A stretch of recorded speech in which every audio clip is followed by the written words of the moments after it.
Hello students, this video is being recorded in the summer of 2020, right after the end of the spring semester and in the midst of the ongoing COVID-19 pandemic. Since we do not yet know for sure what format our classes will take in the fall, and since there's some likelihood that at least some of us, both students and faculty, will have to be away from campus for a time should the mitigation plans prove ineffective, or should compliance with or enforcement of public health guidelines prove impossible, I am preparing a video version of each of my lectures for the class to have it ready if and when it is needed. It's also the case that necessary distancing requirements in the classrooms may make it impossible that the entire class can be in the same room at the same time. In that case, those whose turn it is to stay away from campus may find these video lectures a better option than relying on a live classroom feed via Zoom or some other technology. So if you're watching this video, it means that we are, for reasons of public and personal health, still unable to meet together in a traditional face-to-face classroom format. All the same, I'll continue to do my best to teach you what I know with whatever tools I have at my disposal. Enjoy the lecture. So after studying some of the preliminary steps, like standard logical form and logical equivalence, we turn now to syllogisms, one of the forms of deductive reasoning that we will learn. We're going to study the rules of inference for syllogisms, and knowing these rules will enable you both to construct a valid argument and to test the validity of arguments. So syllogisms are deductive formal arguments. And if you recall from our introductory discussion of deductive reasoning, a formal argument is determined to be valid because it's put together according to the rules of inference. That is, the form of the argument is correct. And so a syllogism is a formal deductive argument. And a valid syllogism will lead to a logically necessary conclusion. If you look at the syllogism and you accept the truth of the two premises, and the syllogism is constructed according to the rules of inference, then you must accept the conclusion. It's necessarily true. And we measure the validity of syllogisms by determining if they follow the rules of inference. And we'll be learning the rules of inference for syllogisms. It's the rules of inference that govern the valid forms of these deductive arguments.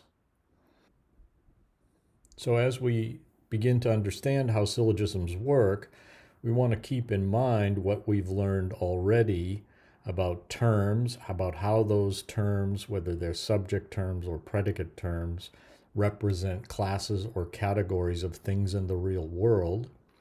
And then we want to remember what we know about two-term statements, that is, the statements that are put together with subject and predicate terms and which express a relationship between two classes or categories of things in the real world. And when we get to syllogisms, we're talking about now the relationship between statements and what that can tell us, how that can move forward our understanding or knowledge about a topic. So a syllogism consists of exactly three two-term statements. It must have two premises, which is what we call evidence statements in deductive reasoning. So a syllogism must have two premises and a third statement, which is the claim, or what we call a conclusion in the syllogism. The syllogism must contain exactly three different terms among the three two-term statements. So each term then appears twice in the syllogism. So there's a total of 6 terms, that is, 3 different terms, each one appearing twice in the syllogism. Now, when we talk about the placement of terms within the syllogism, we want to distinguish between what we call middle terms and end terms. So when we have those three terms appearing each twice in the syllogism, one of those terms appears in both premises. And the term that appears in both premises, but it is not in the conclusion, that term we call the middle term. So the middle term is the term that appears twice, once in each premise, but it does not appear in the conclusion of the syllogism. The other two terms, which appear in one of the premises and also once in the conclusion, those other two terms are each called end terms. So the terms that appear in the conclusion are called end terms. So here's an example. We take a premise, all sausages are vegetarian nightmares. We take another premise, some sausages are not pizza toppings. And then we draw a conclusion, some vegetarian nightmares are not pizza toppings. So in this case, you see, we have three different terms, sausages, vegetarian nightmares, and pizza toppings, and each of those terms appears twice. Now, one of those terms, sausages, appears in both premises, but it is not in the conclusion. So sausages is the middle term. And then we have two end terms, and we find the end terms by looking at the terms that appear in the conclusion. In this case, the two end terms are vegetarian nightmares and pizza toppings. So in a syllogism, as with every argument, we make a claim based on evidence or reasons, and the evidence or reasons are the premises of the syllogism, and the conclusion is the claim we make about the categorical relationship between the end terms, the subject term class and the predicate term class in the conclusion. So we're reasoning to figure out what that relationship is, and we relate or we determine the nature of that relationship by knowing the relationship of each of the end terms to a third or middle term. Okay? So we figure out the relationship between the categories represented by the subject term and the predicate term in the conclusion by knowing and reasoning from the relationship between each of those terms and another or third, what we call the middle term, that appears in each premise. So the middle term then is in effect the medium through which we relate the subject term and the predicate term of the conclusion. So think about it this way. In this example, you can use deduction to figure out relationships within your family tree. For example, my grandmother's sister was Annie Kelly. Here's my grandmother pictured on the left, Annie Kelly in the middle. And Michael's grandfather's sister was Annie Kelly. Here's Michael's grandfather pictured on the right, and Annie Kelly in the middle. And therefore, if I know that my grandmother was Annie Kelly's sister and Michael's grandfather was Annie Kelly's brother, then I know that my grandmother and Michael's grandfather were siblings. So I figure out the relationship between my grandmother and Michael's grandfather by knowing the relationship of each of them to the middle term here, who is Annie Kelly. So here's a couple of examples. Some automobiles are tradable clunkers. All tradable clunkers are vehicles eligible for the grant. Some automobiles, therefore, are vehicles eligible for the grant. Now, in this instance, and we'll show it to you visually, we say some automobiles are tradable clunkers, and all tradable clunkers are vehicles eligible for the grant, and therefore we know that some automobiles are vehicles eligible for the grant. The middle term here is tradable clunkers. It's the term that appears in both premises but not in the conclusion. The end terms are automobiles and vehicles eligible for the grant. So there are rules of inference by which we test the validity of any syllogism. And these rules can both help us determine if a syllogism is valid or not, and also guide us in the construction of valid syllogisms. There are 3 rules of inference for any syllogism. So we use these 3 rules of inference to test the validity of a syllogism. The first rule is what we call the rule of equal negation. And the rule says the number of negative premises must equal the number of negative conclusions. So the first thing you should do when you're testing a syllogism is make sure you know what type of 2-term statements make up the syllogism. And so then you look at the quality of each of the statements. Is it affirmative or negative? And then count the number of negative premises. Whatever that is, it would be 0, 1, or 2. But the rule says the number of negative premises must equal the number of negative conclusions. And of course, we know that you can only have one conclusion in the syllogism. So any syllogism that appears with 2 negative premises is going to be invalid. But even if it has 1 negative premise, that tells you that the conclusion must also be negative, because the rule says the number of negative premises must equal the number of negative conclusions. So if the conclusion is negative, you must have 1 negative premise. If the conclusion is affirmative, you cannot have any negative premises. That is, both premises must also be affirmative.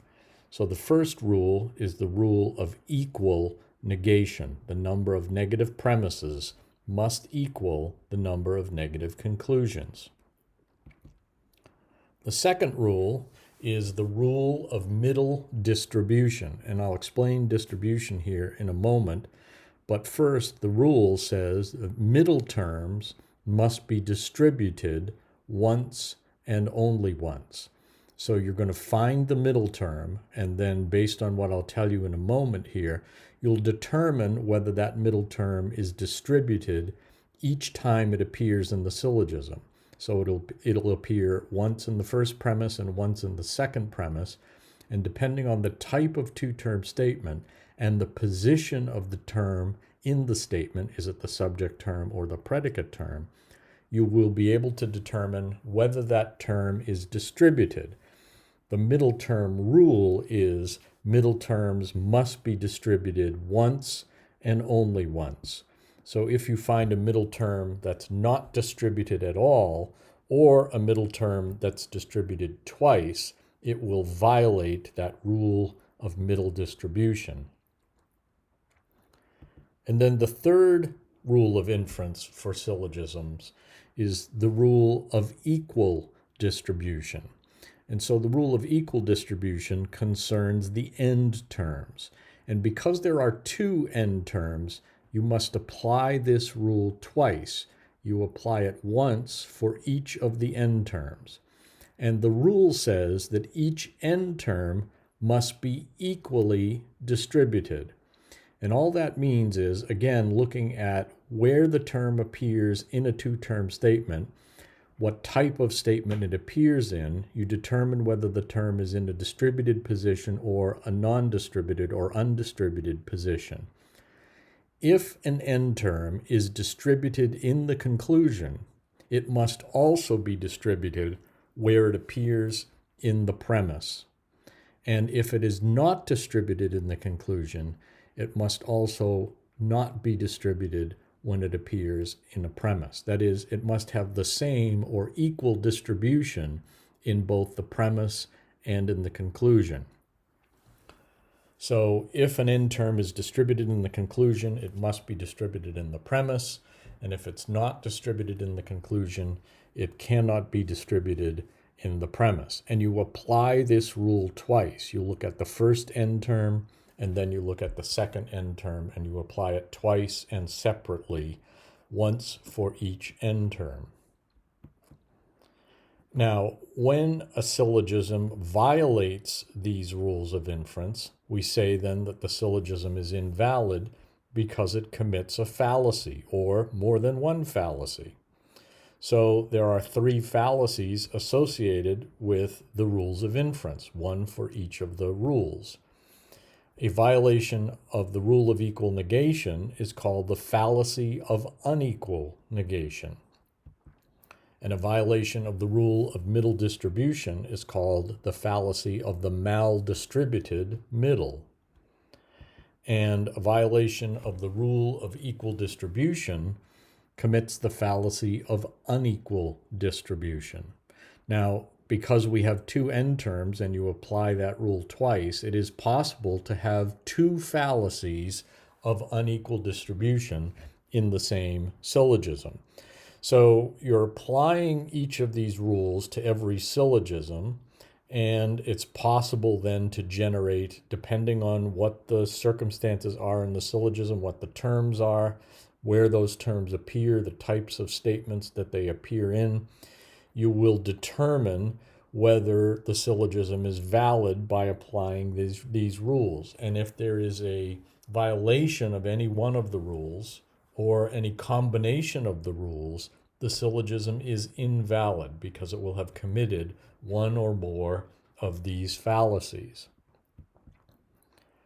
So here are some examples of these fallacies. First, the fallacy of unequal negation. Remember the rule of equal negation says the number of negative premises must equal the number of negative conclusions. So if we have a first premise that's a universal negative and it says no protest marchers are violent extremists, and a second premise which is a particular negative, some protest marchers are not committed advocates, can we draw the conclusion some committed advocates are violent extremists? Well, in this case, we know this syllogism is invalid.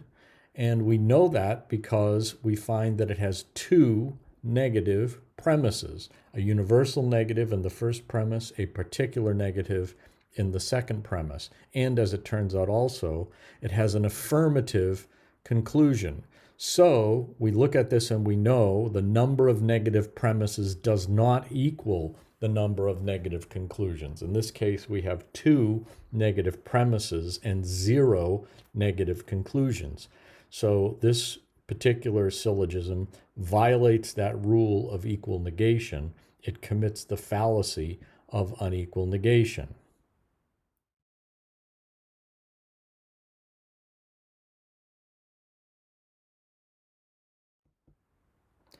So before we get to the next 2 rules, that is the rule of middle distribution and the rule of equal distribution, let's explain what distribution is. Now, distribution is a concept that allows us to determine whether a statement is true of every member of a class represented by a term, whether it's the subject term or the predicate term. And if a statement is true of every member of that class or category that's represented by the term, then we would say the term is distributed. Distribution simply refers to whether the quality of the statement, that is, the statement that affirms or denies a class inclusion. So distribution refers to whether the quality of the statement is distributed among every member of the subject term or of the predicate term class. So when we're talking about the thing that's being distributed, what is distributed is that quality of affirming or denying a class inclusion. So we say the term is distributed when that affirming or denying of the class inclusion is true of every member of the subject term class or of the predicate term class. So quality of the statement refers to affirming or denying a class inclusion. And so we want to know when we use a particular statement, universal affirmative, universal negative, particular affirmative, particular negative. Each one of those has a subject term and a predicate term. We want to be able to know whether in that type of statement, the subject term would be distributed or the predicate term would be distributed, or would they both be distributed, or would neither be distributed? So this is how we figure this out. Subjects of universals are distributed, and predicates of negatives are distributed. So when you have a two-term statement, you know whether it's universal or particular, and you know whether it's affirmative or negative. So if you have a universal statement, you know that the subject term is always going to be distributed. And when you have a negative statement, you know that the predicate terms of negative statements are always distributed. So subjects of universals are distributed and predicates of negatives are distributed. And so this will allow you to create a little scheme by which you can figure out for any two-term statement which of the terms in the statement are distributed or not, right?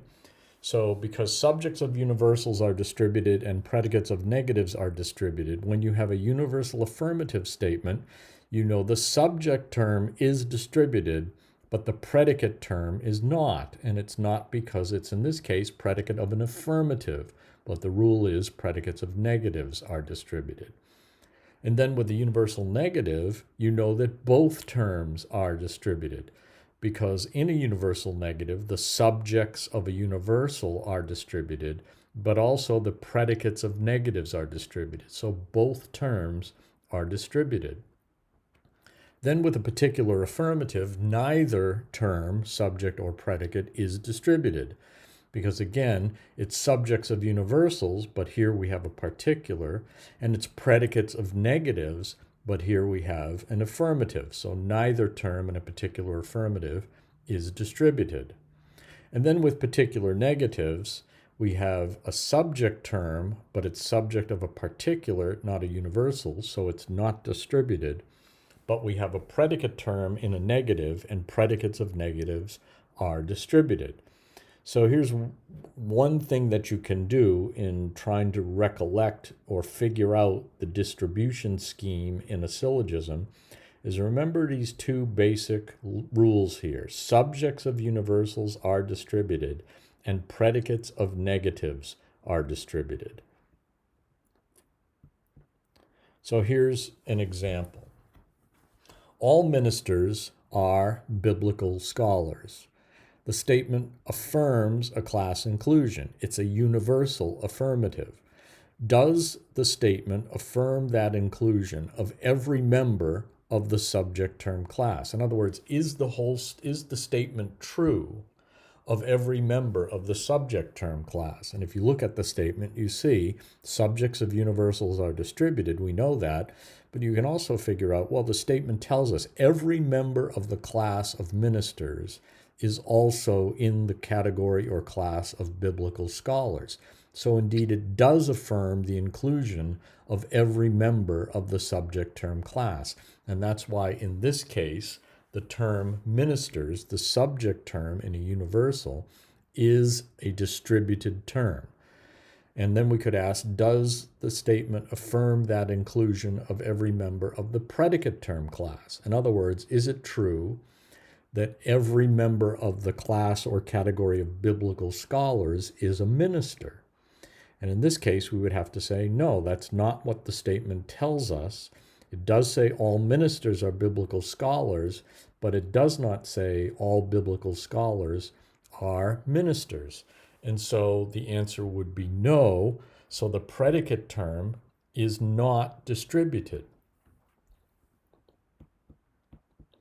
So if we look at this a little further, all ministers are biblical scholars. The quality of biblical scholars is true of all members of the class of ministers. And so we would say ministers is distributed. But the quality of minister is not true of all members of the class or category of biblical scholars. So we would say the predicate term biblical scholars is not distributed. So here it is visually. We have the category of biblical scholars. We have the class of ministers. All ministers are biblical scholars. So ministers is distributed, but not all biblical scholars are ministers. So biblical scholars is not distributed. Subjects of universals and predicates of negatives are distributed. So here's a representation of a universal negative. No Star Trek fans are fashion magazine icons, right? Remember, class inclusion is denied in this case. The quality of the statement is negative. Class inclusion is denied of every member of the subject term class. But it's also true that a class inclusion is denied of every member of the predicate term class. So the quality of being denied inclusion in the other class is true of both the subject term and the predicate term class. So in a universal negative, you have two terms, subject and predicate, which are both distributed because it's subjects of universals and predicates of negatives that are distributed. Here's how it would look for a particular affirmative. Some California exports are wines. It is not true that every export is a wine. It says some California exports are wines. So it's not true that every export is a wine, and it is not true that every wine is an export. So because the statement is not true of every member of the subject term class and it's not true of every member of the predicate term class, we would say neither term is distributed. So we have wines and exports, and we say some California exports are wines, but it's not true of all of them, right? Because we're talking about just that overlap area here.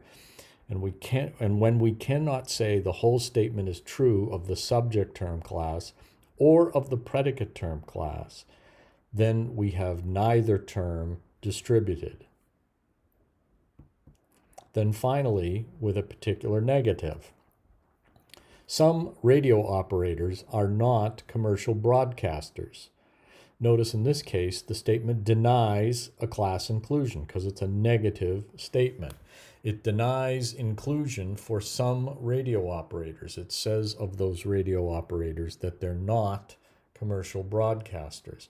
So the statement is not true of every radio operator. So in that case, we know the subject term is not distributed, right? But the predicate term represents the class or category from which those some radio operators have been denied inclusion. And then when you look at that predicate term class from which those some radio operators have been excluded, right? It is true of every member of that class that none of them are the members of the subject term class who have been denied admission. So everybody in the predicate term class belongs to a category that is not overlapping with those who have been excluded. So none of the predicate class are the radio operators who have been excluded, and so the denial of the class inclusion is true of all members of the predicate term class. So we say in this case, the predicate term is distributed. Now this is the hardest one to sort of grasp and understand, and it helps a little bit to look at it visually. We have some radio operators are not commercial broadcasters, right? So here's radio operators, and here's commercial broadcasters. But we're not talking about in this kind of a statement that is in a particular negative, we're not talking about the radio operators in the overlap section. We're talking about the radio operators who are out here, that is outside the category of commercial broadcasters. And so what can we say about every member of the category or class of commercial broadcasters? We can say that every one of them inside the circle is not one of those represented by the section with the star here. Every one of them inside the circle is not one of those who have been excluded. So the quality of the statement, which is the denial of the class inclusion, is true of every member of the predicate term class, in this, the particular negative statement. So the predicate term, as it is in all negatives, is distributed. So here's the basic rules again. Remember, subjects of universals are distributed, and predicates of negatives are distributed. So again, it helps to sort of memorize this basic chart. Universal affirmatives, subject term is distributed, predicate term is not. Universal negative, both terms are distributed. Particular affirmative, neither term is distributed. And particular negative, the subject term is not distributed, but the predicate term is. Subjects of universals are distributed, predicates of negatives are distributed.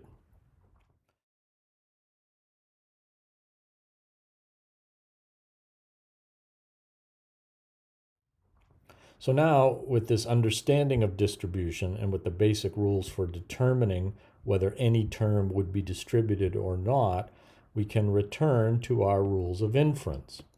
So remember, there are three rules of inference by which we test the syllogism. We've already talked about the rule of equal negation.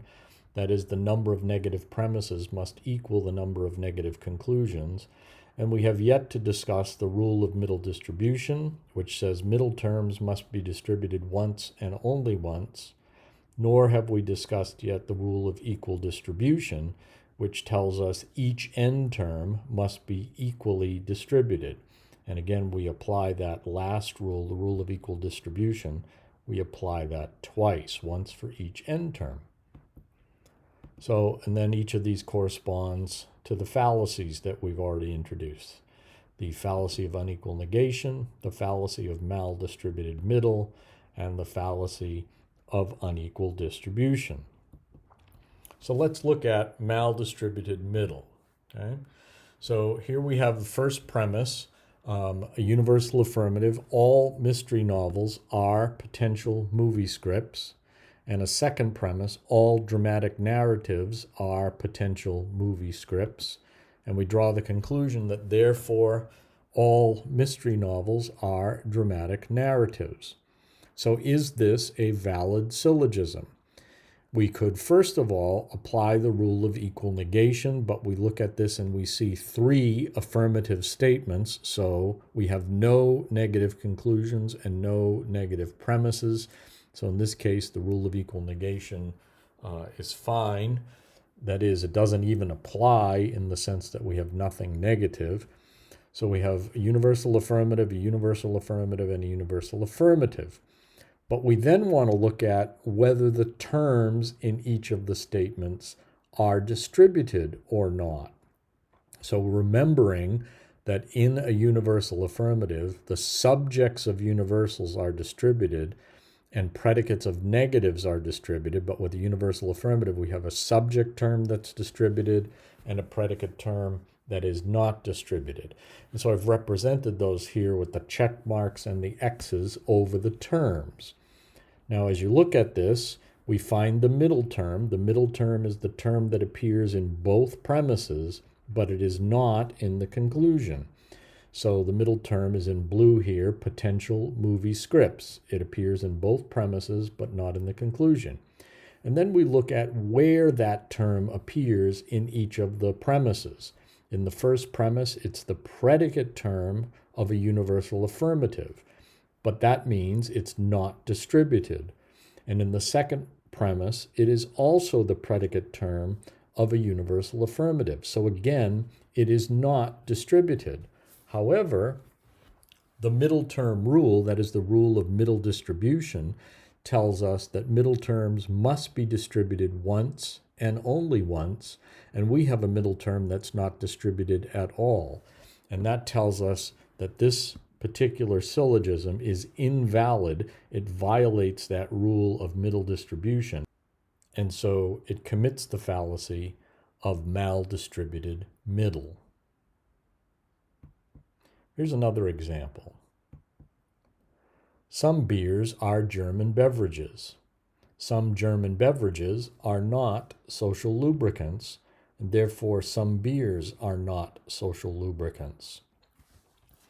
So in this case, we have a syllogism that's made up first of a first premise that is a particular affirmative, second premise particular negative, and a conclusion that is particular negative.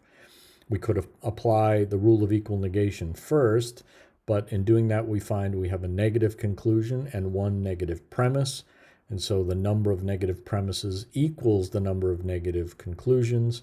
So by the first rule, the rule of equal negation, so far this syllogism is fine. There's no fallacy of unequal negation here. And then we would turn to the rule of middle distribution. First, let's find the middle term. We find the middle term because it's the term that's not in the conclusion. And so the middle term here is German beverages. It appears in both premises, but it does not appear in the conclusion. And so then we look at German beverages and we say, where does it appear and what kind of statement, right? So in the first premise, German beverages appears as the predicate of an affirmative, and so we know it's not distributed. And in the second premise, German beverages appears as the subject term of a particular statement. And so again, we know it's not distributed. And because we have a middle term that's not distributed at all, and the rule is middle terms must be distributed once and only once, then we know we have maldistributed middle. So here is the distribution scheme put into the syllogism. German beverages, the middle term, not distributed at all, so the fallacy of maldistributed middle. We could go ahead also and look at the end terms if you want. And the end terms here are beers and social lubricants. The rule of equal distribution says end terms must be distributed the same as they appear in the conclusion and in the premise. And so we have beers, which is not distributed in the conclusion and also not distributed in the first premise. And we have social lubricants that is distributed because it's predicate of a negative. It is distributed in the conclusion and also in the second premise. So by that third rule, this syllogism is okay.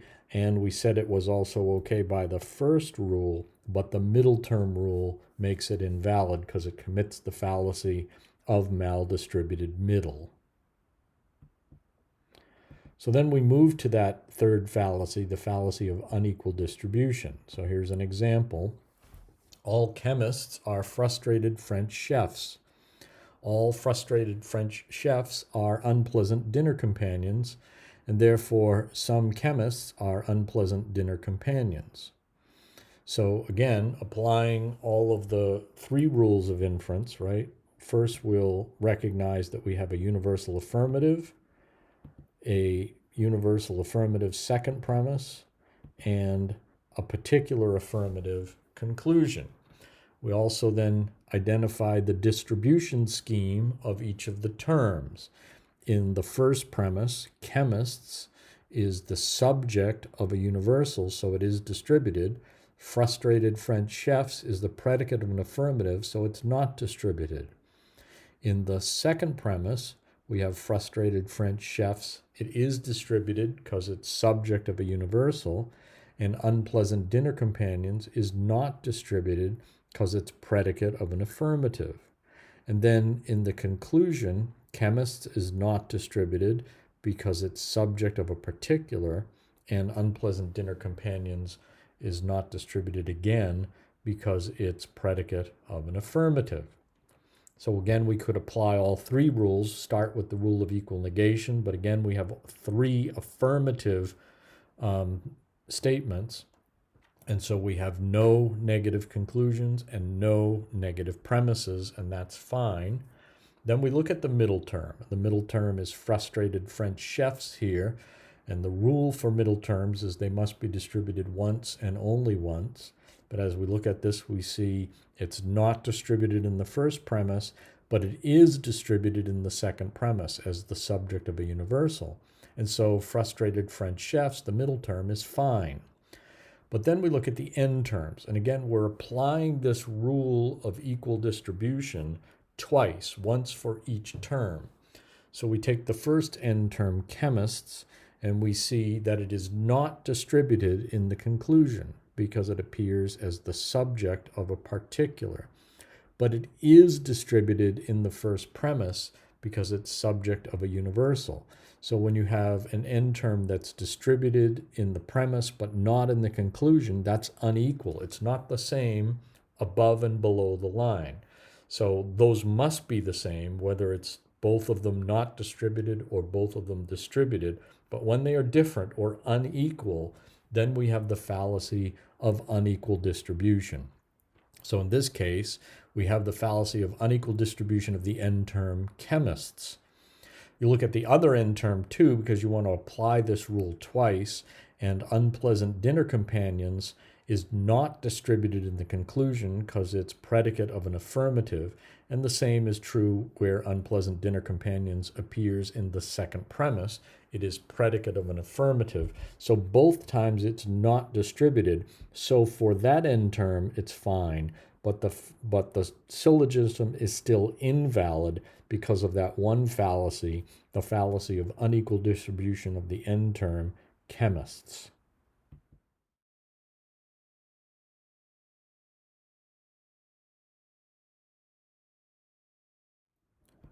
So here are some further examples, and I'll give you the syllogism and ask you to apply all three of the rules of inference to determine whether these syllogisms are valid or invalid. So here's the first one. All police reports are public documents. Some accident reports are not police reports, and therefore some accident reports are public documents. So the first thing you do when you're testing a syllogism is make sure you have marked or understand what each type of two-term statement is. So in the first premise, we have a universal affirmative. In the second premise, a particular negative. And in the conclusion, a particular affirmative. Then once you have that information, you can both apply the rules of inference and determine the distribution scheme for the syllogism. So we look at that first premise, a universal affirmative, and we know subjects of universals and predicates of negatives are distributed. So we have a subject term that is distributed, police reports, and a predicate term, public documents, that is not distributed. Then in the second premise, particular negative, again, we know subjects of universals and predicates of negatives are distributed. So we have a subject term that is not distributed because it's subject of a particular, but a predicate term that is distributed because it's predicate of a negative. And then in the conclusion, we have a particular affirmative, and we know with particular affirmatives, neither term is distributed because there are no subjects of universals or predicates of negatives. So now that we know the type of statement and we know the distribution scheme, we are ready to apply the rules of inference. Take that rule of equal negation first. The rule of equal negation says the number of negative premises must equal the number of negative conclusions. So we look at this and we see there's 0 negative conclusions because the conclusion is a particular affirmative. And that means if the rule is followed, we should have 0 negative premises. But in fact, the second premise is a negative. It's a particular negative. And so we know this syllogism is invalid. It violates that rule of equal negation and commits the fallacy of unequal negation. But then let's proceed to apply the other rules as well. The rule of middle distribution says middle terms must be distributed once and only once. And in this case, the middle term is police reports. And we know that because it's the term that appears in both premises, but not in the conclusion. And so we look at police reports in the first premise. It's the subject of a universal, so it is distributed. And in the second premise, it's predicate of a negative, so it's distributed again. That means the middle term is distributed twice, But the rule says middle terms must be distributed once and only once. And so we also have the fallacy of maldistributed middle. And then we can look at the end terms. And we apply the rule twice, the rule of equal distribution. And we see in the conclusion, the first or subject term, accident reports. Accident reports is not distributed in the conclusion, and it is also not distributed in the second premise. Both times it's the subject of a particular. And then we have the end term public documents, and public documents is not distributed in the conclusion because it's predicate of an affirmative. And again, it's not distributed in the first premise because it's predicate of an affirmative. So by the end term rules, this syllogism is fine, but we know it also commits the fallacy of unequal negation and the fallacy of maldistributed middle, so it is an invalid syllogism. Now on the quiz, this is precisely what I'm going to have you do, is to read the syllogism, analyze it, determine whether it's valid or not, and if it's invalid, identify all the fallacies that are committed in the syllogism. So there may be as many as 3 fallacies, and you'll be able to pick from a drop-down menu which of the fallacies apply in a particular syllogism. So here's another example. No county highways are toll roads.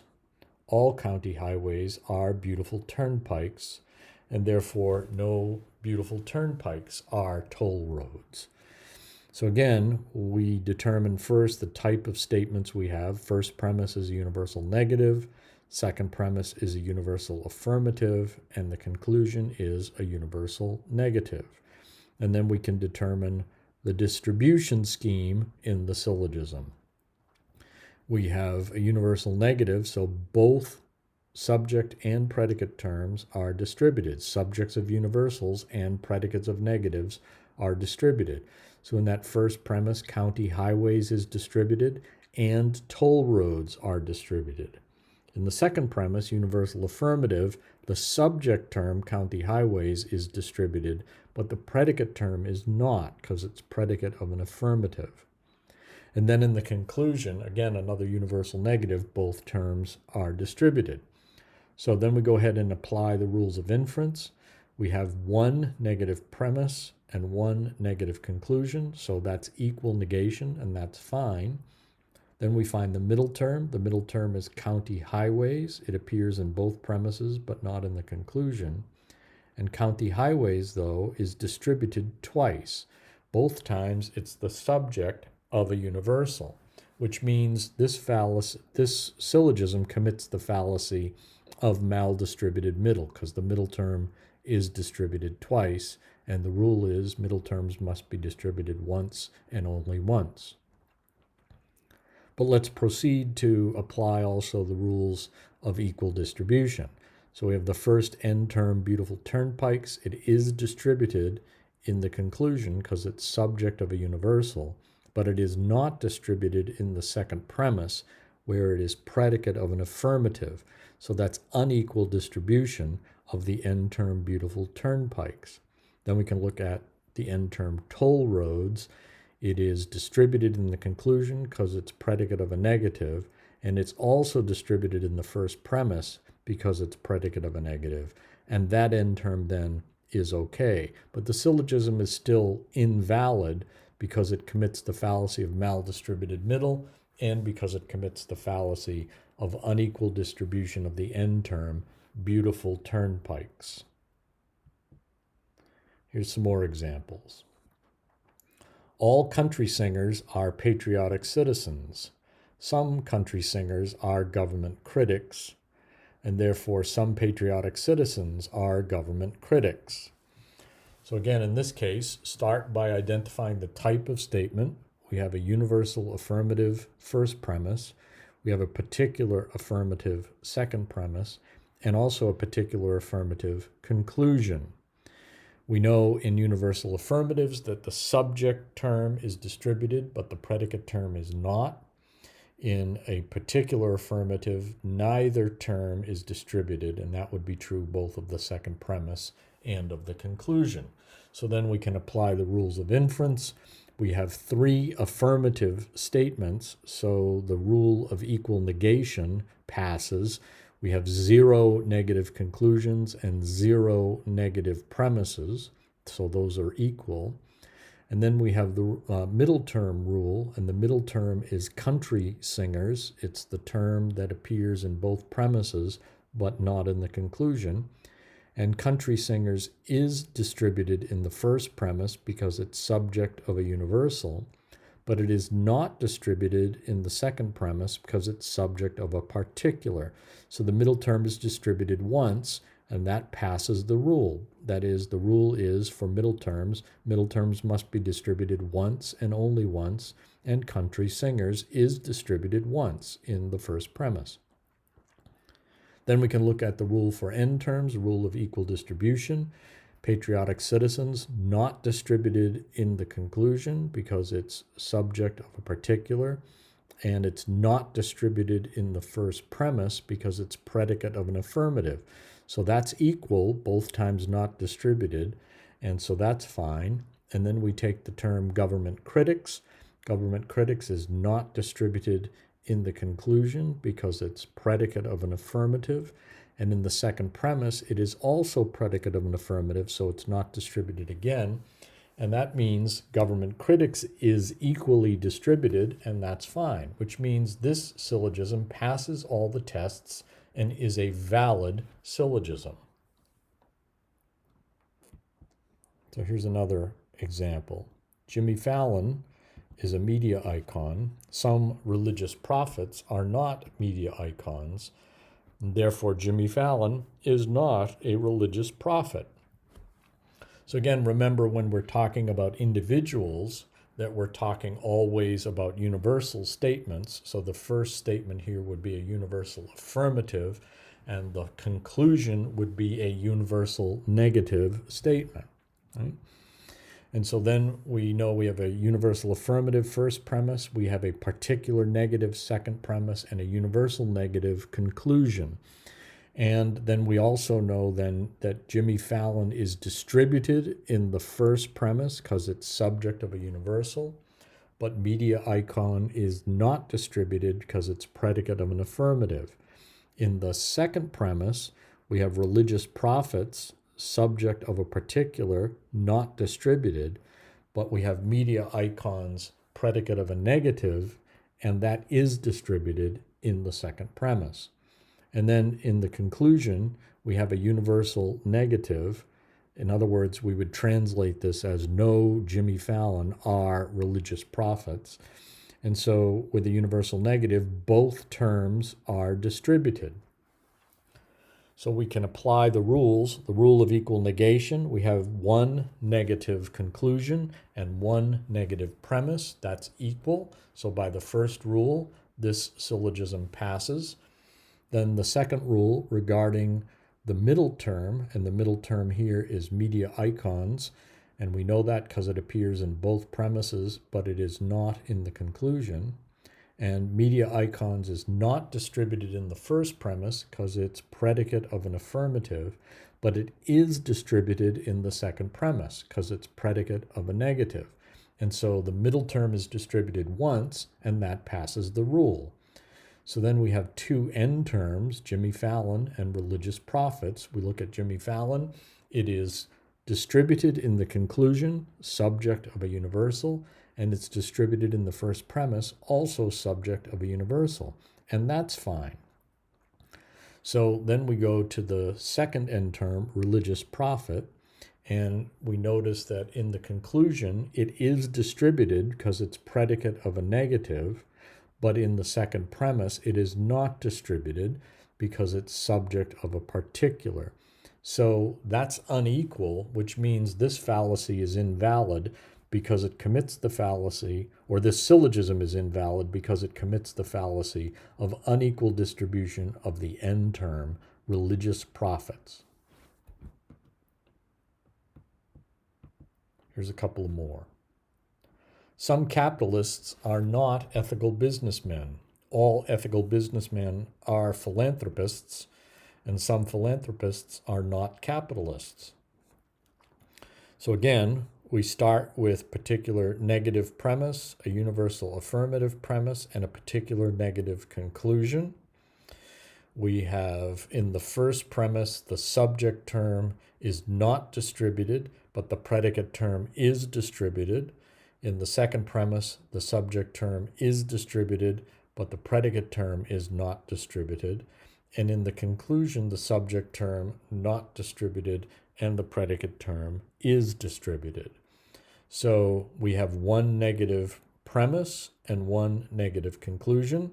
So the rule of equal negation is followed. We have the middle term, which is ethical businessmen. It's the term that's in both premises but not in the conclusion. Ethical businessmen is distributed in the first premise because it's predicate of a negative. It's also distributed in the second premise because it's subject of a universal, and that tells us that this argument is invalid because it commits the fallacy of maldistributed middle. Middle terms must be distributed once and only once.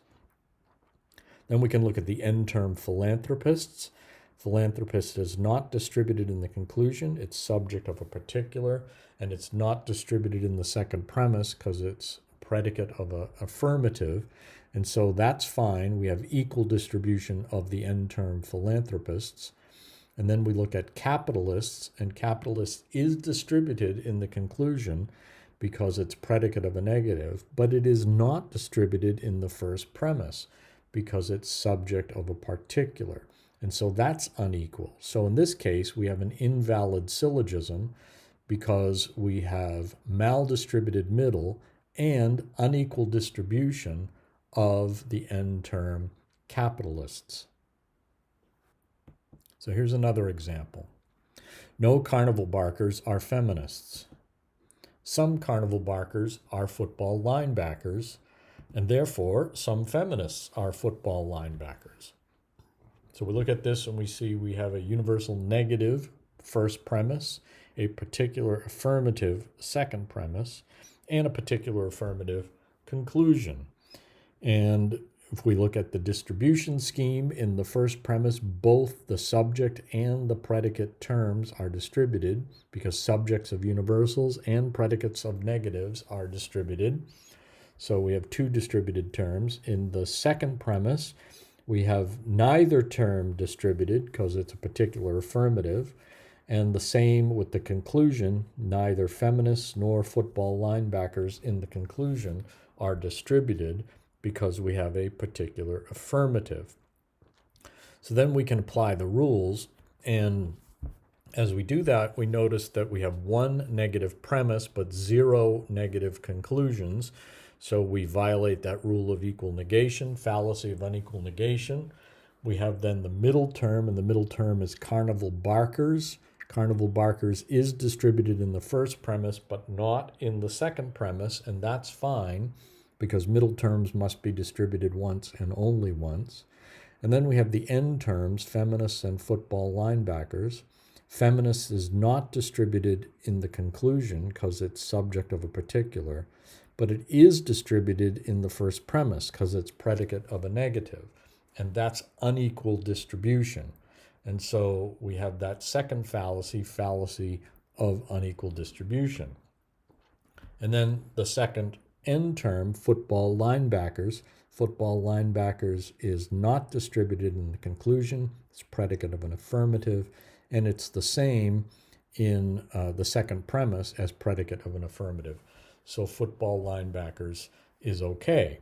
But we know that the syllogism is invalid because it commits the fallacy of unequal negation and because it commits the fallacy of unequal distribution of the end term, feminists. So that's an introduction to the rules of inference and to testing the validity of syllogisms. If you have any questions about the rules of inference or how to apply them, or about distribution, or about any of the examples we've analyzed, please post them to the discussion board. And your next homework assignment will be to do exactly this, that is to test a series of syllogisms by applying the rules of inference, determine first what kinds of statements make up the syllogism. Are they universal affirmative, universal negative, particular affirmative, or particular negative? And then also figure out the distribution scheme for the syllogism. Determine if each of the terms is distributed as it appears in each of the two term statements. Then once you have that distribution scheme figured out, you can then apply the rules of inference and determine whether this syllogism is valid or invalid. So again, if you have any questions, post them to the discussion board.